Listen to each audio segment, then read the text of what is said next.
kesempatan yang baik ini kita dapat dengan taufik dan inayahnya kembali melanjutkan aktivitas ibadah kita, yakni sholat subuh berjamaah. Dalam sebuah hadis yang khusus, Rasulullah SAW bersabda bahwa afdhalus sholat sholatu subhi yaumal jum'ati bil jamaah. Sholat yang paling afdal dan paling utama dari seluruh sholat yang ada adalah sholat subuh di hari Jumat dengan berjamaah. Ada hadis khusus tentang itu. Ini berarti kalau kita boleh tartibkan urutan keafdalan sholat itu, maka sholat subuh adalah yang paling atas. Dan kalau kita tartibkan sholat berjamaah, maka waktu yang paling afdal berjamaah itu adalah Jumat subuh. Semuanya afdal dan utama, pahalanya besar. Kalau kita lewatkan kita rugi banyak. Tapi kalau ditartib ya berdasarkan penjelasan Rasulullah SAW, maka yang paling afdalnya adalah salatu subhi yaumal jum'ati atau subahal jum'ati bil jamaah. Salat subuh berjamaah di hari Jumat itu adalah salat wajib yang paling afdal dan berjamaah yang paling afdal. Mudah-mudahan Allah menerima salat kita. Amin ya rabbal alamin. Kita lanjutkan kajian pagi ini. Akidah atau tazkiyatun nafs, saya lupa itu. Nah, saya bawa kitabnya Tazkiyatun Nufus. Ya, berarti nanti akidahnya mungkin di senang-senang bebas ya. Bebas ya. Pokoknya nama jamaah asakna we lah. Kantun nambul ya tuh asakna we. Da ngemutan nami kitab biasa mal emut gitu. Ngemutan asakna we kinya insyaallah. Pagi ini kita akan, kalau bahasa kerennya mah ngaji tasawuf. Bahasa kerennya. Yang sebenarnya saya juga tidak sepenuhnya setuju dengan istilah itu. Yang lebih apa namanya, mungkin ke tengah ya, lebih tengah lah gitu. Yang paling pas itu judulnya adalah mengaji Tazkiyatun Nufus. Tazkiyatun Nufus. Karena Tazkiyatun Nufus itu istilahnya sudah ada di Quran, itu masalahnya. Kalau tasawuf atau mungkin sufi atau mungkin suluk itu istilah-istilahnya baru aja ke sini, mungkin abad pertengahan ke sini. Tapi kalau kita menggunakan istilah Tazkiyatun Nufus, itu istilahnya sudah ada di Al-Quran. Secara sederhana, Tazkiyatun Nufus itu adalah belajar menata hati, belajar membersihkan hati, belajar meluruskan hati. Kenapa? Karena rupanya tugas kenabian itu diantaranya adalah itu. Tugas Nabi itu 3. Saya akan bacakan ayatnya. Surat Al-Jumu'ah, ya, ayat ketiga. Kedua ya. Huwaladzi ba'asa fil ummiyyin rasulan, ayat kedua ya. A'udzubillahi minasyaitonir rajim. Huwaladzi ba'atsa fil ummiyyin rasulan minhum yatlu 'alaihim ayatihi wa yuzakkihim wa yu'allimuhumul kitaba wal hikmah wa in kanu min qablu lafi dhalalin mubin. Di dalam ayat ini Allah menegaskan bahwa diutusnya Nabi sallallahu alaihi wasallam, Allah utus beliau sallallahu alaihi wasallam. Ada 3 tugasnya. Yang pertama adalah yatlu alaihim ayatihi, membacakan kalam ilahi atau membacakan wahyu, menyampaikan wahyu. Yatlu alaihim ayatihi. Tugas yang kedua dari Nabi tersebut adalah wa yuzakkihim, melakukan tazkiyatun nafs,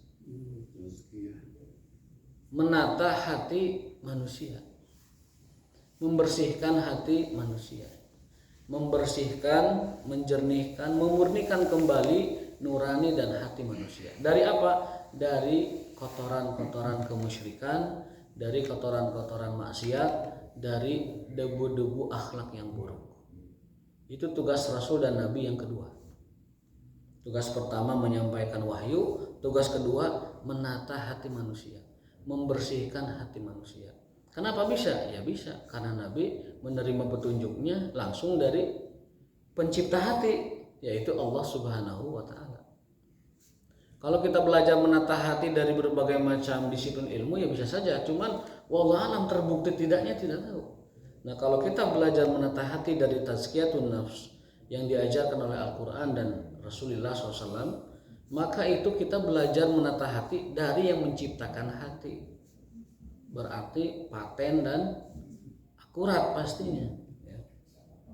Wa yuzakkihim, itu tugas yang kedua, membersihkan, mensucikan, menata hati manusia. Wa yu'allimuhumul kitab wal hikmah, dan mengajarkan kitab serta hikmah. Hikmah dalam ayat ini artinya adalah sunnah. Kalau hikmah di tempat lain, di ayat lain diartikan sebagai ilmu dan kebijaksanaan. Tapi dalam hal ini hikmah di sini adalah sunnatu Rasulullah sallallahu alaihi wasallam. Artinya Rasulullah diperintahkan mengajarkan kitab Al-Quran dan al-hikmah, yaitu sunnah. Kalaupun diartikan sebagai ilmu dan kebijaksanaan juga tepat-tepat saja. Tidak bertentangan karena kebijaksanaan dan ilmu ada pada sunnah Rasulullah SAW. Wa in kanu min qablu la fi dhalalim mubin. Yang sebelumnya manusia itu ada dalam dhalalim mubin, ada dalam kesesatan yang nyata. Itu artinya bahwa kalau Allah menegaskan tugas Nabi dan Rasul itu ada 3, yaitu menyampaikan wahyu, menata hati, membersihkan hati manusia, dan juga mengajarkan Al-Quran dan Sunnah, maka sudah sepantasnya kita memperhatikan ketiganya itu. Ya. Dan kali ini, kesempatan yang baik ini, kita akan sedikit mengupas tentang tazkiyatun nufus, bagaimana kita menata hati kita sesuai dengan petunjuk Al-Quran dan petunjuk Sunnah Rasulullah SAW. Ini bukan berarti yang menyampaikan sudah beres hatinya, sama saja. Tapi kita belajar sama-sama, belajar mengkaji, kembali membongkar hati kita, apa ada di balik misteri hati kita. Lalu setelah itu kita bereskan, luruskan dengan tazkiyatun nufus. Dan itu merupakan salah satu unsur dari agama Islam. Kalau kita peras agama kita ini, agama Islam ini, kita syarifatikan, maka kesimpulannya ada 3. Agama itu pada hakikatnya ada 3. Satu adalah akidah, tauhid, iman. Yang kedua adalah syariah, fikih, ibadah. Yang ketiga adalah akhlak, tazkiyatun nafs, dan mungkin tasawuf istilahnya. 3 itu kalau kita bedah, kita bongkar, maka dalam setiap syariat Islam itu pasti mengandung unsur itu, 3 itu. Sebagaimana disampaikan oleh pengarang kitab Fikih Sunnah. Ya, Fikih Sunnah Said Sabiq itu menuliskan dalam mukaddimahnya bahwa agama itu tidak akan lepas dari 3 itu. Karena itu unsur pokoknya. Dan unsur pokok itu menjadi tujuan utamanya. Yang pertama adalah tahqiqut tauhid wal iman, ya, merealisasikan iman. Yang kedua adalah tahqiqul ibadah was syariah, merealisasikan syariah dan ibadah. Dan yang ketiga adalah tahqiqul akhlaq wa tazkiyatun nufus, dan juga merealisasikan akhlak atau tazkiyatun nufus atau suluk atau tasawuf lah istilah-istilah. Iman Islam ihsan ya. Iman Islam ihsan kalau dalam bahasa hadisnya. Kalau dalam bahasa umumnya itu tauhid, ibadah, dan akhlak. Tauhid, ibadah. Artinya kalau ada orang yang tidak sempurna pada salah satunya, berarti keislamannya belum kafah. Kalau ingin Islamnya kafah sempurna, berarti itu iman, Islam, dan ihsannya juga diusahakan. Tauhid, ibadah, dan tasawuf akhlaknya itu diusahakan. Itu baru orang itu Islam kafah, Islam yang sempurna. Ya. Kalau Islam yang biasa, ya kita semua sudah. Islam yang biasa sudah, karena rukun Islam kita penuhi, rukun iman kita penuhi. Tetapi kalau bicara ihsan, nampaknya kita ini masih apa namanya? Masih mengkontal-kontal ya, masih angel ya, masih angel, belum sampai kepada darajatul ihsan, belum sampai kepada darajatul ihsan. Dan itu kita upayakan, kita tata, kita apa namanya bereskan sedikit-sedikit apa yang berkenaan dengan hal itu. Kemudian dalil yang kedua adalah kenapa kita harus menata hati kita atau membersihkan hati kita, karena itu adalah unsur pokok atau pondasi dari kesalehan ataupun keburukan kita. Allah berfirman dalam surat Asy-Syams, setelah Allah bersumpah dengan 11 makhluknya, dan sumpah Allah itu merupakan apresiasi ataupun penghargaan Allah kepada makhluk tersebut. Jadi dimuliakan makhluk itu. 11 makhluk. Allah bersumpah yang pertama wasyamsi waduhaha. Allah bersumpah dengan matahari dan cahaya terangnya. Itu yang pertama. Yang kedua wal qamari idza talaha. Allah juga bersumpah dengan bulan dan apa namanya yang sinar yang keluar darinya. Wan nahari idza jallaha. Dan juga Allah bersumpah dengan siang yang jallaha, yang terang benderang. Wal laili idza yaghshaha. Dan Allah bersumpah dengan malam dan apa yang diliputinya di dalam malam itu. Kemudian was-sama'i wa ma banaha. Allah bersumpah dengan langit dan apa yang ditopangnya, apa yang dinaunginya. Wal ardi wa ma tahaha. Dan Allah bersumpah dengan bumi dan apa yang dihamparkan untuknya. Wa nafsi wa ma sawaha. Dan Allah bersumpah dengan jiwa dan apa yang telah Allah sempurnakan penciptaannya. Lalu setelah itu Allah jelaskan fa'alhamaha fujuraha wa taqwaha. Dan untuk jiwa itu hanya kembali ke jiwa, dan untuk jiwa manusia itu Allah ilhamkan dua ilham. Ada fujuraha, keburukannya, wa taqwaha, dan ada takwanya. Jadi setiap manusia itu punya perangkat untuk takwa dan untuk tidak takwa, untuk maksiat ya. Jadi ada perangkat untuk maksiat, ada perangkat takwa. Dan kedua-duanya itu telah telah tertanam dalam jiwa manusia.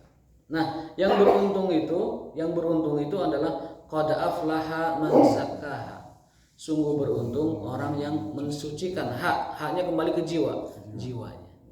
Ini dalil kedua betapa pentingnya dan betapa urgennya kita ini membersihkan dan menata hati kita. Qad aflaha man zakkaha. Sungguh beruntung orang yang mensucikan jiwanya. Wa qad khaba man dassaha. Dan sungguh merugi orang yang mengotorinya. Berarti masalah mensucikan dan mengotori jiwa itu upaya kita. Bagaimana kita menatanya? Ya. Takdir itu kan ada dua, ada takdir kauni, ada takdir syar'i. Takdir syar'i itu takdir syariat, ini loh. Salat, zakat, puasa, ibadah, takdir syar'i. Takdir kauni itu adalah sesuatu yang bisa jadi Allah itu meridhoi atau tidak meridhoi, tetapi Allah hadirkan, Allah ciptakan. Itu takdir kauni. Kalau takdir syar'i pasti Allah ridhoi. Makanya bisa jadi orang melakukan takdir kauni dan itu terjadi, tapi tidak mesti Allah meridhoi perbuatan itu. Tapi terjadi. Ini untuk membantah bahwa orang yang ada semacam aliran yang meyakini bahwa kalau orang itu maksiat sebenarnya dia sedang menjalani takdir Allah. Makanya semakin maksiat dia tuh semakin iman kepada Allah. Ada pemahaman semacam itu. Semakin melanggar, semakin maksiat, itu dia semakin iman sebenarnya. Karena apa? Karena dia sedang menjalani takdir Allah. Dan itu salah. Itu pemahaman orang-orang yang Jabariyah ekstrim. Jadi sampai mengatakan begitu, semakin maksiat itu dia semakin iman sebenarnya. Dan dialah orang yang mengatakan bahwa iblis itu adalah makhluk yang paling beriman kepada Allah. Ada itu tokoh yang berbicara itu, tokoh kondang ya, bahwa iblis itu adalah makhluk yang paling beriman kepada Allah. Karena itu ya, karena dia ditakdirkan begitu dan dia menjalani takdirnya. Tidak mensujud kepada makhluk. Nauzubillah min dzalik ya. itu karena kesalahan berpikir, kesalahan memahami Al-Quran dan hadis Rasulullah SAW. Sehingga meskipun derajat intelektualnya tinggi, kuliahnya di luar negeri lama begitu, tetapi pada hal yang prinsip dan itu dasar sebenarnya dia meleset, dia tidak akurat, tidak tepat memahami dalil-dalil tersebut dan mengatakan bahwa iblis itu lebih beriman kepada Allah ketimbang yang lainnya. Katanya mengutip Al-Arabi. Ya, karena memang rujukannya ke sana. Rujukannya pasti ke dua itu, kalau enggak Ibnu Arabi itu Al-Hallaj yang mengusung teori wahdatul wujud dan hulul. Baik, kita lanjutkan. Sehingga kesimpulannya Allah Subhanahu wa taala secara tidak langsung memerintahkan kita untuk melakukan tazkiyatun nafs. Ya, di ayat ini qad aflaha man zakkaha, yang juga ayat sebelumnya yang tadi wa yuzakkihim wa yu'allimuhumul kitaba wal hikmah. Maka dari ini kita niatkan, ya, mungkin di hari Jumat ini niatkan untuk mengkaji bab tazkiyatun nufus, bagaimana kita menata hati kita, ya. Karena hanya Allah yang tahu hakikat dari kelakuan hati kita, ya. Hanya Allah yang tahu. Kalau yang lainnya itu yang meraba-raba bahwa hati itu begini, hati itu meraba-raba, tapi Allah Subhanahu wa taala yang Maha tahu akan hal itu. Kenapa demikian? Karena di sini disebutkan bahwa marahil makaidi syaitan itu bertingkat-tingkat. Mengapa kita belajar tazkiyatun nafs? Di antara hikmahnya adalah agar kita tahu bagaimana tipu daya setan, trik dan tips setan menggelincirkan manusia. Karena apa? Karena Allah Ta'ala dalam hadis Rasulullah SAW, dalam sebuah hadis qudsi, khalaqtu ibadi hunafa'a. Kata Allah Ta'ala dalam hadis qudsi, aku menciptakan manusia itu, hamba-hambaku, hunafa'a, dalam keadaan bersih. Hanif itu bersih. Hunafa, ya. Nah, baru setelah itu fajtalathum syaitan, lalu mereka digelincirkan oleh syaitan. Jadi pada dasarnya orang itu terlahir baik, itulah. Pada dasarnya orang terlahir baik, lalu syaitan itulah yang menyelewengkan dari kondisi baiknya itu kepada kedurhakaan. Nah, cara syaitan menggelincirkan dari keadaan hanif tadi kepada tipu dayanya itu bertingkat dan berjenjang. Ibnu Qayyim menuliskannya dalam kitab Al-Fawaid ataupun dalam Saidul Khatir. Itu yang pertama adalah manusia itu sering diungkapkan, tapi kita baca cepat saja. Yang pertama itu manusia akan diperdaya oleh syaitan. Yang pertama kali itu diajak musyrik, tauhidnya dulu digoyang, tauhidnya dulu dirusak. Banyak orang yang terjerumus, ya. Kalau kita lihat sekarang misalkan jumlah umat yang tidak beriman kepada Allah lebih banyak dari yang beriman kepada Allah. Berarti dalam hal ini iblis itu, setan itu sukses dalam hal ini, ya. Karena orang yang tidak beriman kepada Allah lebih banyak ketimbang yang beriman kepada Allah. Berarti setan sukses menggelincirkan hamba-hamba Allah dari beriman kepadanya. Yang kedua, setelah setan itu menggelincirkan manusia dalam hal yang bersifat tauhid, akidah, iman, menjadikan mereka menyembah selain Allah, lalu setan juga turun menjadi atau melakukan tahap yang kedua, yaitu menggoda manusia dengan perkara-perkara yang haram. Perkara yang haram, ya. Betapa banyak orang yang sekarang berani minum khamar. Bahkan sekarang ada komedian dengan bangga itu mengatakan, menyebut miras itu singkatan dari minuman Rasulullah. Nauzubillah. Itu sudah dilaporkan ke Bareskrim, mudah-mudahan diproses. Kalau nggak diproses bisa marah umat Islam. Meskipun canda, tapi itu menyakitkan. Rasul itu kalau sudah diusik namanya, darah umat Islam itu mendidih. Jangan macam-macam, ya. Mudah-mudahan diproses, ya, secara hukum, karena Rasulullah SAW adalah tidak pantas diperlakukan meskipun candaan. yang haram ya, digoda dengan yang haram, dengan benda-benda yang haram. Yang ketiga, lalu dia digoda dengan yang makruh, digoda. Benteng tauhidnya aman, goda dengan benteng yang haramnya. Aman juga, goda dengan yang makruhnya. Biasanya nih loba nu ti kusewat makruh mah. Lah ada makruh ieu gitu. Makruh ya macam mau kana-kana ge mau dihisab ya macam. Makruh cuman dibenci saja, tidak disukai. Padahal makruh itu bermacam-macam. Ada makruh lil tahrim, ada makruh yang mengarah kepada tahrim, ada makruh yang hanya tidak disukai saja. Dalam fikih makruh itu berbeda-beda. Ada makruh li tahrim, ada makruh lil karohah, ada makruh li nazah, maksudnya supaya dia sebenarnya harus ditinggalkan begitu. Beda-beda. Tahrim itu mendekati haram. Mendekati haram, makruh yang mendekati haram. Dan bisa jadi itu mungkin berbatas tipis saja dengan haram. Kemudian yang kedua ada makruh yang sekedar tidak disukai saja. Dan yang berikutnya ada makruh yang untuk mensucikan, sebenarnya kalau ditinggalkan itu lebih suci bagi dia gitu. Itu adalah makruh. Yang berikutnya akan dia digoda dengan yang mubah. Makruhnya bentengnya aman, tidak bisa digoda dengan yang makruh, maka yang mubah ini digodanya. Yang mubah, tetapi yang mubah itu pada akhirnya menyebabkan kepada yang wajib dilalaikan. Mubah, contohnya mubah itu apa? Main catur. Main catur itu kan memang sebagian ulama ada yang mengharamkan, sebagian ada yang memakruhkan, sebagian ada yang memubahkan. Taruhlah kita ambil yang paling bocot aja, mubah. Tetapi yang mubah itu tidak boleh mengganggu yang wajib. Artinya setan akan menggoda kita dengan yang mubah supaya kita lalai dari yang wajib. Mubah yang melalaikan. Mubah yang melalaikan. Itu godaan setan yang keempat. Tahapan yang keempat.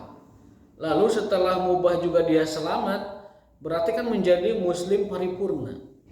Muslim yang kafah, muslim yang sempurna. Digoda lagi tetap, sehebat-hebatnya manusia tetap digoda setan. Hanya satu yang tidak digoda setan, Rasulullah SAW. Beliau bersabda, setiap manusia itu ada korinnya. Ada korin, jin korin nempel kita kemana-mana tuh korin. Rasul pun demikian, ditanya oleh sahabat. Tetapi kata beliau, illa annahu la ya'muruni bisu. Akan tetapi korinku sudah takluk, dia tidak akan berani mengajakku kepada keburukan. Artinya pada beliau korin itu ada, tetapi tidak bisa si korin itu berbuat apa-apa. Tidak berkutik. Gitu. Kalau takdir Allah bahwa setiap jiwa atau setiap manusia ada korinnya, ya ada 2 malaikat pendamping, ada 1 korin. 2 pendamping ini untuk menjaga dan mencatat. 1 korin. Setiap kita ada korinnya. Dan Rasul juga ada, tetapi Rasul itu dijaga oleh Allah Ta'ala sehingga si korinnya itu tidak berkutik apa-apa. Saya pernah bertanya kepada guru akidah saya dulu di sekolah, itu si korin sama orangnya lamaan mana usianya? Lama si korin. Jadi kalau kita sekarang melihat orang yang sudah meninggal datang lagi, itu bisa jadi si korinnya datang. Oh iya korinnya si anu. Keserupan si korin. Si korin. Ya. Itu yang datang kepada kita lagi pada orang sudah tiada misalkan, sudah nggak ada, sudah wafat lama, tiba-tiba datang lagi. Itu korinnya, karena korin itu lebih lama usianya dibanding visi pemilik jasadnya itu, korinnya lebih lama. Maka dari itu kita dianjurkan untuk berdoa dari kejahatan jin yang terus-menerus menempel pada diri kita. Ada doanya itu, kita, ya Allah aku berlindung kepadamu dari kejahatan setan dan pengaruhnya, juga kejahatan mata dan keburukannya. Itu kita diperintahkan untuk berdoa semacam itu. Nah, kalau sudah sempurna iman Islam seseorang itu paripurna, bisa dikatakan mungkin Islam muslim yang kafah atau muslim yang sempurna begitu, tetap setan itu dia ada tugasnya menanamkan rasa ujub kepada dia. Nah, dari ujub ini pintu kita membahas tentang ikhlas. Karena bab pertama tazkiyatun nufus itu ikhlas. Ujub ya. Yang terakhir itu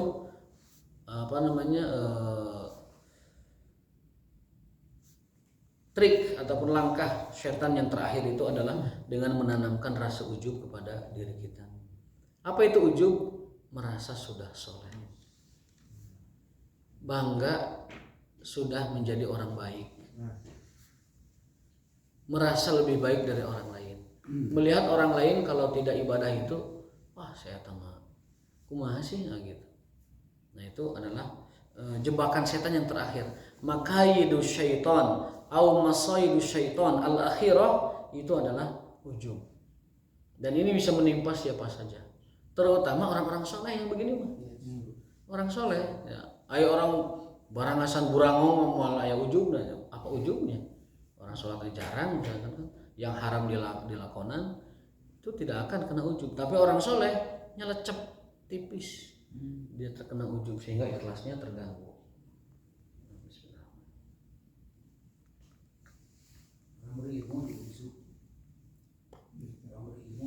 Orang berilmu ujub. Bahkan kata Imam Ghazali dalam Minhajul Abidin, beliau mengatakan aksarul magrurin al ulama. Orang yang paling banyak terkena ujub, terkena gurur itu ulama justru.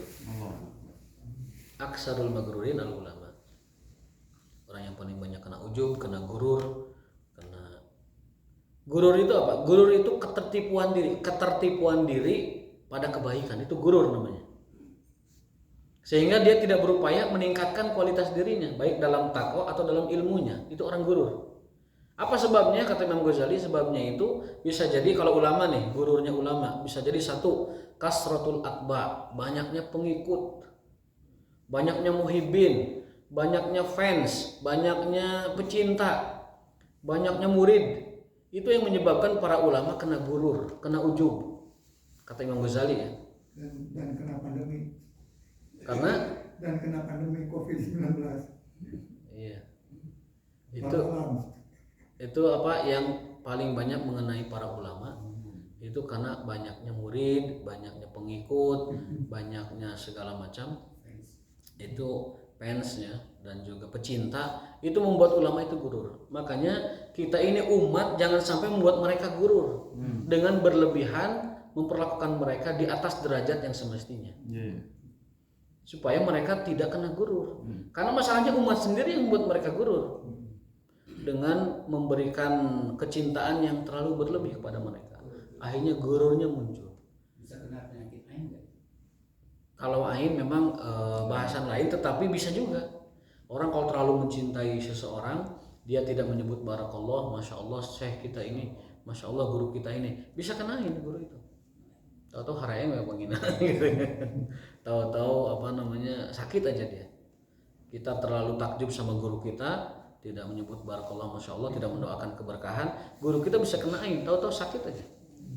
Sakitnya bisa lama, bisa sebentar, dan sakitnya bisa sampai membuat beliau tidak bisa aktivitas, ataupun sakit yang biasa.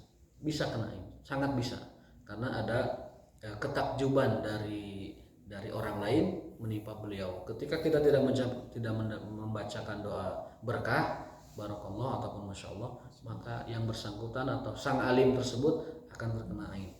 Kata Imam Ghazali, gurunya para guru, Imam Ghazali ini itu mengatakan bahwa yang paling banyak orang tertipu dengan ujub dan gurur adalah para ulama. Dan sebab terbesarnya itu adalah satu, banyaknya pengikut, banyaknya pecinta, dan banyak orang yang menghormati, mengagumi mereka. Ya, mudah-mudahan Allah Ta'ala menyelamatkan kita dari sifat ujub. Nah, dari ujub itulah kita masuk pintu itu kepada babul ikhlas, bab tentang keikhlasan. Karena ternyata al-ikhlasu azizun, ikhlas itu perkara yang paling sulit. Yang paling sulit, saya akan bacakan ininya. Man salima lahu min umrihi lahzatun wahidatun khalisatun liwajhillahi najah. Ikhlas sesaat, amalan kecil tapi ikhlas, bisa jadi itu yang menyebabkan dia selamat di akhirat atau masuk surga. Ya. Ini disebutkan di sini. Falidzalika qila man salima lahu min umrihi lahzatun wahidatun khalisatun liwajhillahi najah. Wa dzalika li'izzatil ikhlas. Itu karena sulitnya ikhlas. Ada apa? Perintah Nabi kepada Muaz. Wahai Muaz, beramallah dengan ikhlas, karena dengan ikhlas walaupun sedikit itu sudah mencukupi. Kurang lebih ada ikhlas. Pernah ada. Ya, pada intinya adalah ikhlas itu sulit, sehingga kalau satu amalan saja kita ingin ikhlas dipersembahkan kepada Allah, itu yang akan membuat kita selamat dan masuk surga. Berarti PR-nya adalah amalan-amalan kita ini mungkin ya masih harus dibereskan keikhlasannya, ditata kembali, dibersihkan kembali. Dan mudah-mudahan sholat kita ini yang ya tanda kutip saayana begitu, saayana tuh memenuhi rukun dan syaratnya, meskipun teu khusyuk teuing begitu, tetapi itu mudah-mudahan ikhlaskan Allah. Ikhlaskan Allah. Di sini sampai dijelaskan contoh begini, diceritakan dari kalangan salafus saleh. Kalau ada seseorang yusolli daiman fi shafil awal, kalau ada orang tiap hari sholat di shaf awal, fata'akhkhara yauman anis shalah fa shalla fi shafis tsani, kemudian suatu hari dia sholat di shaf kedua misalkan, fa tarathu khajalatun minan nas, ada rasa malu dari manusia, aduh aing shaf kedua geuning. Biasanya shaf pertama, tiba-tiba karena sebab tertentu dia shaf kedua dan merasa malu. Shaf di dua ketinggalan begitu. Ya, minanas hai sura'uhu fi shafis tsani, karena orang-orang melihat di shaf kedua, biasa di shaf pertama, kemudian timbul rasa malu. Fa alima anna masratahu rahatul qalbi fi shalah, dan dia itu kenyamanannya ada pada di salat yang shaf pertama karena terlihat lebih dan merasa khusyuk di shaf pertama, merasa nyaman dan tumaninah di shaf pertama, maka kata beliau adalah kanat bisa babinal sili wa hada daqiqun ghamidun qallama taslamul a'mal min amsali. Itu adalah bisikan terhalus yang dapat merusak keikhlasan. Jadi kalau kita merasa khusyuknya di shaf pertama, pas di shaf kedua tuh merasa tidak nyaman, kemudian merasa orang tuh taunya saya tuh di shaf pertama gitu. Akhirnya shaf kedua ketinggalan, wah, kumanya asa teh enak. Nah, itu bahkan dikatakan daqiqun ghamidun, sesuatu bisikan yang halus yang merusak keikhlasan. Karena dianjurkan di shaf awal kan? Dianjurkan di shaf awal, tetapi perasaan itu tidak boleh ada. Perasaan kalau di shaf kedua tuh, aduh gimana ya di shaf kedua itu, saya tuh diketahuinya tuh di shaf pertama gitu. Kalau di shaf kedua itu, satu merasa tidak tumaninah, merasa tidak nyaman, rahatul qalbinya nggak ada, kenyamanan sholatnya tuh nggak dapat, kemudian merasa ada yang kurang, tidak enak dan lain sebagainya. Nah itu pertama itu dapat onta, ya, sapi, ketiga keutamaan shaf pertama itu sudah sabit, sudah mutawatir, sudah valid, sudah oke lah. Tetapi ketika dia merasa kalau di shaf kedua itu gimana gitu, nah maka itu khawatir itu ada bisikan yang merusak keikhlasan. Berarti selama ini keikhlasannya itu karena di shaf pertama itu dipandang lebih utama, sehingga dia tidak nyaman di shaf kedua. Halus kan? Halus sekali. Masya Allah. Gitu ya. Pertama Jumat, tadi mah datang Jumat lain shaf. Ya, kalau yang hadisnya itu kan Jumat itu malaikat sudah bawa catatan ya dari jam 9 tuh ya kan. Jam 9-an lah. Yang datang pertama masih onta, yang kedua sapi, yang terakhir endog gitu. Iya, hadisnya begitu kan. Onta, sapi, kambing, ayam, endog yang terakhir. Begitu Terakhir mah bagian endog gitu. Hatib sudah naik tutup kan? Khotib naik tutup, terus tekaynya Jangan telat. Eta mah kayak datang kita Jumat berkah gitu. Itu hadis sahih. Hadis sahih. Jadi malaikat itu membuat catatan. Yang terakhir itu tawat sohaipahu itu, lalu malaikat menutup catatannya di akhir ketika khotib naik itu tutup catatannya. Berarti orang yang datang ketika khotib sedang berkhutbah dan dia tidak punya uzur tentunya, maka itu dia tidak mendapat apa-apa dari yang malaikat berikan itu. Jadi jumlah berkah kita mah carinya dari malaikat kalau mau. Dapat onta, dapat sapi, kambing, ayam, telur minimal. Nah, yang tidak dapat dari malaikat dapatnya dari panitia jumlah berkah. Karena misalnya pangheulana kata numpang akhirna datang teh. Numpang akhirna datang panting terubut pertama. Ting turubut ti payun anu pertama. Nah, itu dapatnya dari panitia Jumat berkah. Nah, kembali ke tema tadi bahwasanya kenapa ulama mencontohkan dari perbuatan baik? Karena ujub itu hanya menimpa perbuatan baik. Nggak ada ujub perbuatan buruk, nggak ada. Ujub itu hanya menimpa perbuatan baik. Dan ikhlas juga hanya menimpa perbuatan baik. Ikhlas itu hanya menimpa perbuatan baik. Tidak ada orang minum khamr ikhlas, nggak ada. Tidak ada orang bermaksiat ikhlas, nggak ada. Ikhlas itu selalu tentang perbuatan baik. Maka dari itu para ulama memberikan contoh-contohnya. Kalau ada orang, sampai contohnya demikian, ekstrimnya itu kalau ada orang biasa sholat di saf awal, kemudian di saf kedua dia merasa, aduh gimana nih saf kedua, aduh herai kumaha. Nah maka kenyamanannya itu ada pada dia dipandang bahwa di saf pertama itu kebiasaannya. Ketika di saf kedua maka dia merasa tidak nyaman, gimana orang melihat. Nah itulah bisikan perusak keikhlasan yang sangat halus.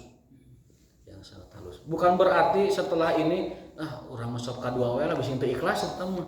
Nah itu terbalik. Justru kata Al-Imam Fudail bin Iyad mengatakan orang kalau niatnya begitu sebenarnya sudah jatuh ke situ. Kalau dia mengatakan lah udah kalau gitu mah saya sop kedua saja, takut ria. Nah itulah ria sebenarnya. Jadi takut berbuat suatu amal tidak jadi maksudnya karena takut ria, maka itulah ria. Tidak jadi beramal karena takut ria, maka itulah hakikat ria. Dan kalau dia beramal untuk selain Allah, itu jatuhnya kepada syirik kecil. Begitu. Jadi ria itu manakala kita takut beramal karena takut ria, tidak jadi beramal, itulah ria. Mau sholat di saf awal, sieun ria. Eta ria kan gitu. Gitu. Ka masjid ge sieun ria tinggal. Ka masjid sieun ria, mesti dipandang soleh cenah. Nah, itulah ria sebenarnya. Kurang dipegati jalan. Takut ria. Sebenarnya saya teh sodako itu tadi 1 juta kan sieun ria, teu cios lah. Nah, itulah ria sebenarnya. Itulah ria. Kalau dia beramal untuk selain Allah bukan ria, itu namanya syirik kecil karena mengikhlaskan sesuatu bukan karena Allah, jatuhnya ke syirik kecil. Syirik kecil itu konsekuensinya tidak diterima amalan yang baru dilakukan. Itu syirik kecil. Kalau syirik akbar, syirik besar itu kan mengeluarkan dia dari Islam dan menjadikan dia murtad, itu syirik yang akbar. Kalau syirik kecil ini hanya menghapus kualitas dan amalan yang baru dilakukan. Yang sering kita lakukan itu adalah syirik-syirik kecil. Yang kata Nabi syirik kecil itu adalah bagaikan semut hitam di atas batu hitam di malam yang gelap gulita. Ketinggalan jadinya. Namlatun sauda ala wabilin sauda fi lailatiz zulma. Itu hadis. Saya pernah baca itu hadis. Jadi bagaikan semut hitam di atas batu hitam di tengah malam gelap gulita. Itu syirik-syirik kecil kita itu. Dan di hutan gitu. Di hutan teh nuju teu aya lampu. Gelap sekali, tipis. Kalau syirik akbar itu dapat kita deteksi, Pak. Lagi ibadah tiba-tiba ada bisikan suruh jangan kamu beribadah kepada Allah, kamu sudah sampai, terdeteksi, wah ya pasti iblis ya. Ataupun ada yang ngajak menyembah arca, pasti kita tolak karena terdeteksi. Tapi syirik kecil kayak tadi itu ria dan konco-koncone, itu angel ini. Ria konco-koncone angel. Karena tadi Mas, semut hitam, semut ireng di atas batu ireng di malam yang peteng. Tenggelam gulita, halus dan tipis, sangat berbahaya ya buat. Udah hampir habis kan pertanyaan Baik, kita. enggak. Ini tadi pentingnya iman Islam dan ihsan itu, masya Allah ya. Harusnya di negara kita lah terutama itu harusnya ada buku paling tipis lah, paling standar. Jadi setiap Muslim itu pernah baca itu. Misalkan pelajaran iman yang paling standar sekali apa, Islam apa, kemudian ihsan, sehingga orang Islam ini punya pengetahuan minimal Biar bisa tentang mengupgrade perkara itu gitu. Atau kalau mau dikaitkan orang yang mau nikah misalkan harus tahu itu. Sekarang katanya orang mau nikah disuruh melafalkan Pancasila dan lagu Garuda Pancasila. Baru muncul lagi sekarang itu. Atau waktu Ustadz dulu, kalau saya kan dan teman-teman sekolahnya kan umum. Waktu Ustadz pesantren itu cukup nggak ketika Ustadz di Ibtidaiyah, Sanawiyah, Aliyah itu tingkatan 3 materi tadi, iman, Islam, ihsan itu diberikan oleh sekolah. Dulu waktu kamu pesantren itu memang yang diajarkan maksimal itu iman dan Islam saja. Begitu ya. Ihsan itu tidak tersampaikan ya. Tidak tersampaikan. Kalau tersampaikan hanya sekilas saja. Ihsan itu adalah berbuat baik saja. Padahal ihsan itu kan definisi yang sebenarnya itu dari Rasulullah SAW adalah engkau beribadah merasa melihat Allah. Ataupun kalau tidak sanggup, maka yakinlah kamu itu dilihat Allah. Itulah derajat ihsan. Berarti apa kesimpulan ihsan itu? Muraqabatullah. Merasa diawasi terus oleh Allah Ta'ala. Itu yang puncak dari keagamaan seseorang itu, merasa diawasi oleh Allah. Iya. So, kalau merasa diawasi oleh Allah, mereka korupsi, aduh Gusti Allah ningali terjadi. Ada kisah yang sering dibawa oleh Kiai Haji Zainun MZ ya dulu ya. Kalau cerita itu ada seorang guru punya murid, guru itu memberikan ayam ke murid-muridnya itu. Lalu silakan kalian cari kemanapun tempat yang kalian inginkan dan sembelih ayam ini. Nanti kalian makan dagingnya silakan. Sedekah lah buat kalian gitu. Itu semua muridnya itu nyari tempat supaya ayamnya itu disembelih dengan tidak diketahui oleh siapapun. Nah ternyata dari semua yang menyembelih itu satu orang yang belum disembelih. Ketika ditanya kenapa kamu belum sembelih, saya tidak dapat tempat yang di luar pengawasan Allah. Ya kata gurunya tuh kan menulis mangan hiji cuma gitu. Dari sekian murid yang banyak itu nulis mangan hiji. Karena merasa bahwa dimanapun dia berada, dimanapun dia bertempat, itu Allah selalu mengawasinya. Dan untuk pendidikan kepada murid, saya kira masalah itu bagus, relevan ya. Bagaimana menguji, melatih murid untuk melakukan ihsan. Itu mungkin bisa diterapkan dalam kehidupan kita sehari-hari. Merasa diawasi oleh Allah Subhanahu wa Ta'ala. Akan selamat Pak kalau orang merasa muraqabah ya. Al-ihsan hiya muraqabatullah. Ihsan adalah muraqabatullah, merasa diawasi oleh Allah Subhanahu wa Ta'ala. Akan selamat. Badai maksiat, meser, miras, komer, aduh Allah ningali terjadi. Badai ngicipan anu herang mencerang geusna terjadi. Itu merasa diawasi Allah. Tapi kalau merasa diawasinya oleh atasan teu aya sikat biasanya. Gitu. Bapak menunggu momen sikat. Kalau dalam hadis gerhana itu kan Rasul menceritakan di akhirat itu kan ada namanya Sohibul Mihjan. Ini kisah terkenal di ceramah-ceramah masyayikh. Kalau di khutbah-khutbah itu sering menyampaikan Sohibul Mihjan. Kisah Sohibul Mihjan. Apa? Sang pemilik tongkat. Sang pemilik tongkat itu melengkung di ujung itu gini. Kebiasaan dia itu si Sohibul Mihjan itu kalau ada jemaah haji tongkat itu diulurkan Maling gitu. Kalau tidak ketahuan, alhamdulillah istilahnya menjadi milik dia kata dia. Tapi kalau tidak ketahuan, kalau ketahuan punten. Gitu. Sengaja. Jadi kalau tidak ketahuan berarti tasnya diambil. Kalau ketahuan, maaf ini tongkat saya nyangkut gitu. Padahal dia dua-duanya niat mencuri. Ini artinya orang seperti ini selalu mencari celah gimana caranya mengambil punya orang. Asal ada kesempatan. Asal ada kesempatan. Gitu. Kesempatan. Baik skala kecil mencuri biasa atau skala besar korupsi. Kalau ketahuan, kalau tidak ketahuan ya beruntung gitu, dia selamat. Tapi kalau ketahuan dia celaka atau tidak jadi. Nah ya, orang semacam ini di Universitas Lampung modelnya. Itu ya. Seperti rektor Unila itu kan korupsi besar itu 10 miliar misalnya. Dan konon itu alokasi di antara dananya itu adalah untuk kepentingan kegiatan keagamaan gitu. Taman X. Nah itu perlu muraqabatullahnya berarti kurang. Ya, meskipun levelnya adalah ajengan kiai ataupun levelnya sebagai ustaz, bahkan rektor, profesor, merangkap juga beliau kiai, tetapi karena itu muraqabatullahnya kurang. Akhirnya ya terbukti korupsi dan sekarang sedang disidangkan. Kata si Ormas X-nya ada puring betul terang sekarang teman sengaja aja kakak itu. Ala kulli hal memang muraqabatullahnya itu perlu. Muraqabatullahnya yang kurang, merasa diawasinya itu ya. Merasa diawasi. Dan kita pun harus latihan sekarang. Di Jepang itu mungkin kebiasaannya sudah bagus, cuman motifnya saja yang salah karena bukan orang beriman ya. Kata orang di sana, saya belum pernah ke sana. Kalau kita hilang jam tangan Iya. 2 minggu yang lalu, kadinya di teh aya keneh cenah Pak. Di hotel ada, Mas. Lihat.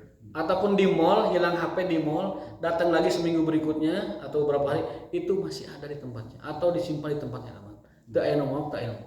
Tapi mungkin kebiasaan baik itu mungkin motivasinya bukan lillahi ta'ala, bukan muraqabatullah, bukan merasa diawasi Allah, tapi karena CCTV di Jepang itu berbagai sudut titik itu ada kalau di Jepang. Siapapun yang bergerak itu ketahuan oleh CCTV.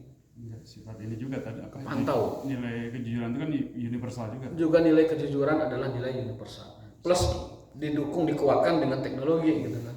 Karena ada orang yang taat disiplin di negaranya, ketika dia ke negara lain aut-autan ada.